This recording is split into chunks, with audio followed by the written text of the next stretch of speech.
So in July of 2012, the board of directors of the consortium came together with 4 leaders from 4 different sectors in the private sector: gas and oil, telecom, food, and electricity. And through a facilitated session done by the Clearing consulting company out of Washington, a number of murals were put together. This was the primary mural. As people spoke, their ideas were captured by a graphic artist and were put up on this board.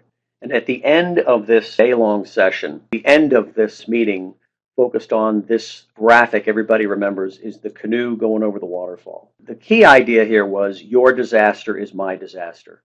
Public sector and private sector are in the same boat. They are married at the hip. The public sector relies on the electric companies to get accurate information, coordinate efforts, remove debris, things like that, in order to get the electricity trucks in to remove anything they have to do and then restore the power. Law enforcement has to work with other groups. Public works has to work with other groups. Government and private sector are in this boat together. And one of the things that was really important to this was trust. So there needed to be a framework for this trust to be built.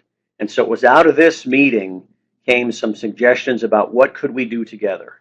So there were promises made that they agreed right there to begin an annual exercise to focus on power restoration. That has evolved into the CATX exercise series, which will run from 2013, 14, 15, and 16. They wanted to get on the same page through integrated planning. So they needed a governance framework. And we'll talk about that in just a second.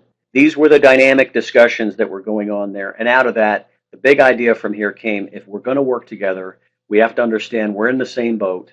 We got to get on the same page. We got to plan together. If we make a promise, we have to keep a promise. That will build trust. And that's what they agreed to do.